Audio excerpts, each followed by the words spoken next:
2 to 3 hours daily on average. Probably 2.5 hours about of video every day, always on my phone or on my laptop, MacBook. I think it varies, but usually around 3 hours of media consumption. That's usually through like things like Twitter, Instagram, YouTube, Reddit. I try to follow the debates through like clips. I usually don't watch the whole thing, like Comedy Central, like Trevor Noah, places like that. A good 4 to 5 hours daily. Most of the time throughout the day, throughout school, I avoid spending too much time on the laptop or on the phone. Pay attention to classes or just do assignments. But I usually end off my day because I'm a night owl. So once I reach home, I have a nice 2-monitor desktop at home waiting for me to just multitask for hours and catch up on whatever I've missed out throughout the day. I'm more of like a binge watcher. Hi, my name is Valerie Lin. I'm an interactive media and games major. So in terms of media consumption, obviously it's going to be a lot of games, 10 to 20 hours each week. In terms of like other media consumption, my flat has, what is that called? It's like you can basically connect your computer to television that we have linked up, and we stream Netflix and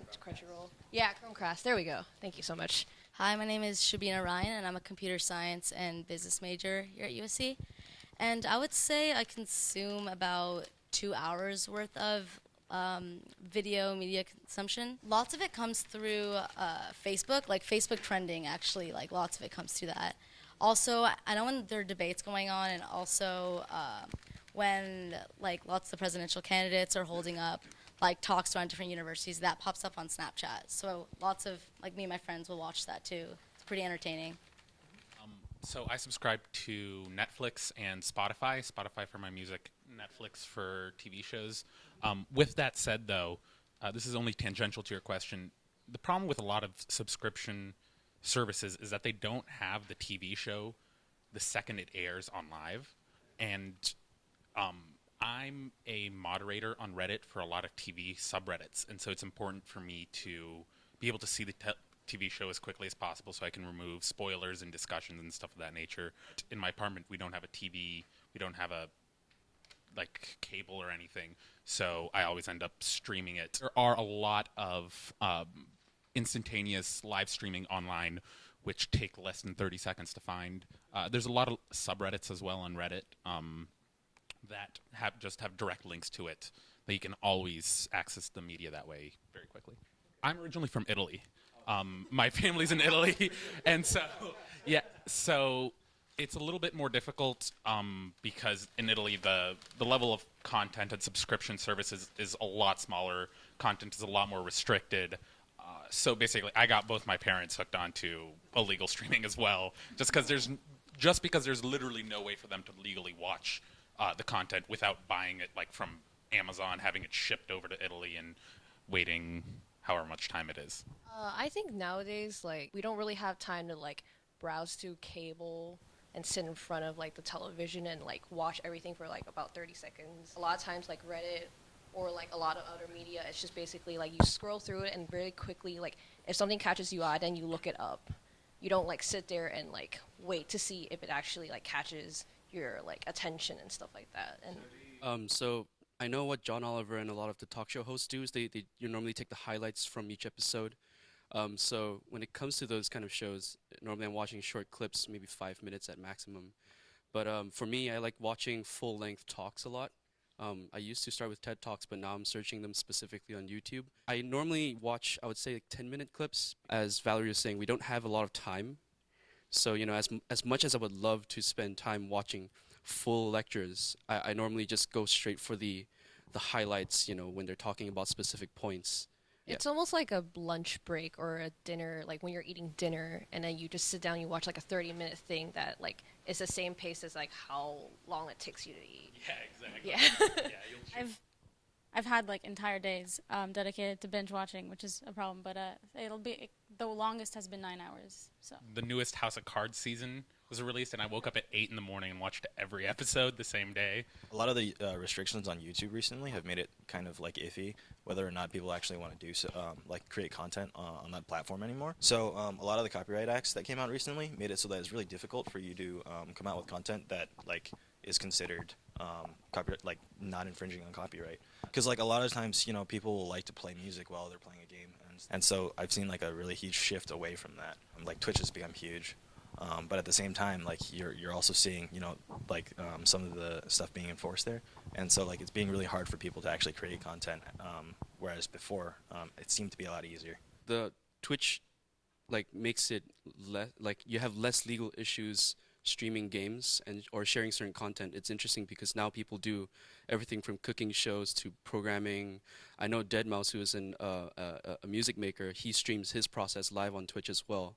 The more local, like I know, like Jason also consumes a lot of League of Legends material, but in terms of gaming wise, a lot of the streams on Twitch are generally like people who just like play, either are really good players or entertainers who play on Twitch, and that's their medium for them. It's kind of like YouTube, and basically they just stream their gameplay and have commentary, and then how they generate revenue is in terms of donations. And the way donations works is if you donate above a certain amount of money, you get to say something, you could ask questions, you get like basically like a ping or something that shows up on their stream, so you get your kind of like your 15 seconds of fame, I guess, basically, and that's how they sort of like generate revenue in terms of like Twitch streams.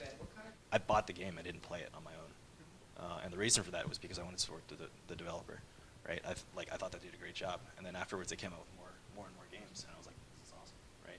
So I think it's things like that that kind of give you the incentive to go and pay for something, because you want that you want that producer to make more content. Usually, I actually like last year when I wasn't at school at USC, like me and my friends, we all watched Game of Thrones. So like every week we'd make it like an event, and so that's when we would watch it like week by week. If like we were all like invested in it together, and we could make it some sort of like event, that's usually when we'd go like week by week and make it like a evening. So that's kind of when I guess we broke apart from like the binge watching. My family canceled like cable and everything like when I was in my sophomore year in high school, just because like all the shows that we really liked to watch was on like Netflix, and like that kind of goes back into the binging thing. Like I probably didn't watch TV until like I had like a very like free weekend or something like that. I feel like everything, all the shows that I've really wanted to watch, I've been able to find another way, either for free or for like a cheaper price. Something I can touch on about like the whole television idea. If you mean like a large screen attached to the wall or for you in the living room space, yes, I think most of us would get that kind of thing. But in terms of like traditional cable TV with programming, I think that kind of model is dying off, especially with our generation. The whole idea of TiVo was, so that you don't have to worry about the programming. The freedom to choose when and where you watch something and where it's available. It's a tragedy that HBO is like kind of stuck in its own sphere. I actually used to subscribe to Hulu Plus for my mom, because she would binge watch, like, I think NCIS or something. All of them. Yes, everything. I, like, out of, like, moral obligation, I disable ad block on a lot of streamers that I watch consistently, because that's where they get a lot of their revenue from. And, as it is, I'm not a subscriber, as in I'm not paying them monthly already, so, it's the least I could do. If it's an ad about an upcoming game that I'm excited about, sometimes I watch it if I haven't seen it, but otherwise, most times I, just alt-tab to a different screen. The good thing about Twitch ads is if you click on the ad and then exit the window, it takes you back to what you were previously watching. Yeah, there's actually a new extension called Anti-Ad Block, which blocks when they check for your ad block. So it lets you get past that. It's like a cat and mouse game. I really dislike advertisements because they disrupt my content watching, basically. If every 15 minutes you have to get pulled out of the TV show. So even when there's like the abc.com free version of the stream, I'll still watch the illegal one because the illegal one has all the ads removed, whereas the ABC one will stop your player and try to play something else. You can always find live streams online of people who will upload their own cable subscription to something like YouTube.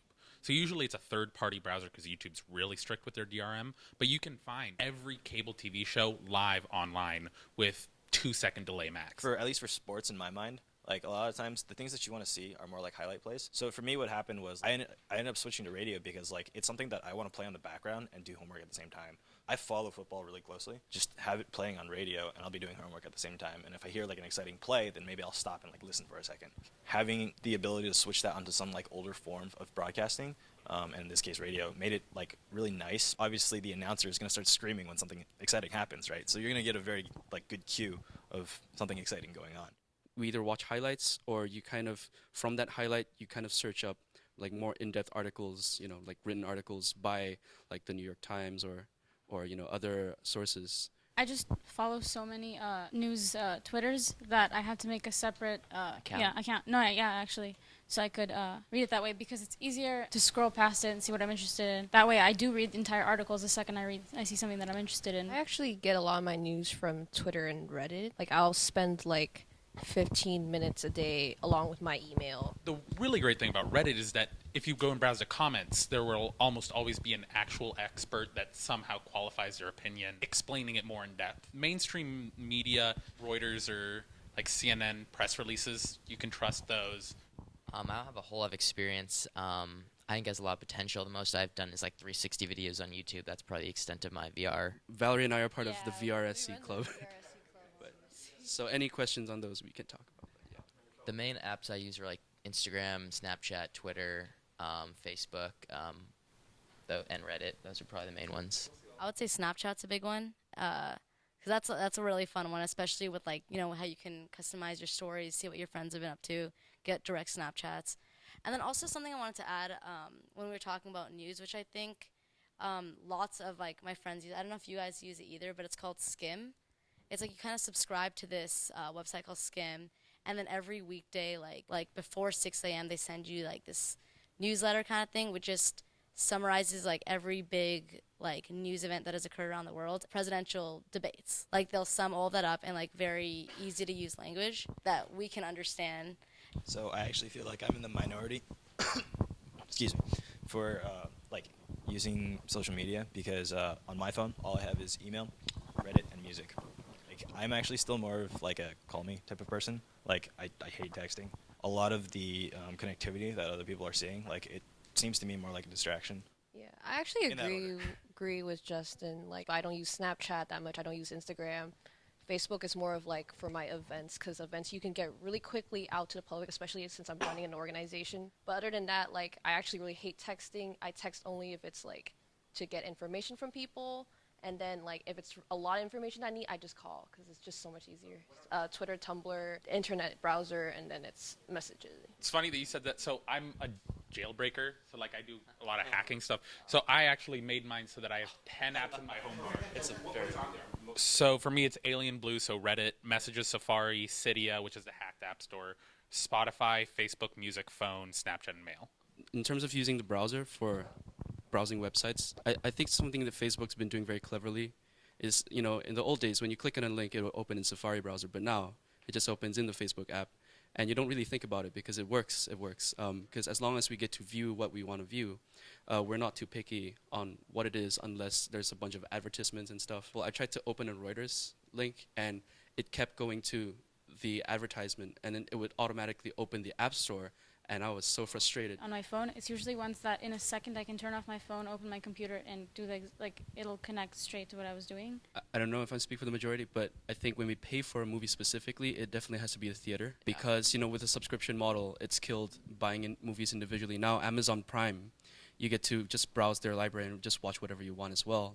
Everyone's catching on to that idea. So a lot of their customers can't afford coughing up $10 to $15 every time you want to watch a movie. The last movie I watched in the cinema was Deadpool. You just have to enjoy it in ear-crunching, eye-buzzing, basically. And a lot of my friends opted for the recliner chairs. So yeah, that's a big thing now. It's reclining chairs. Yeah. Also because the CD medium is pretty much dead.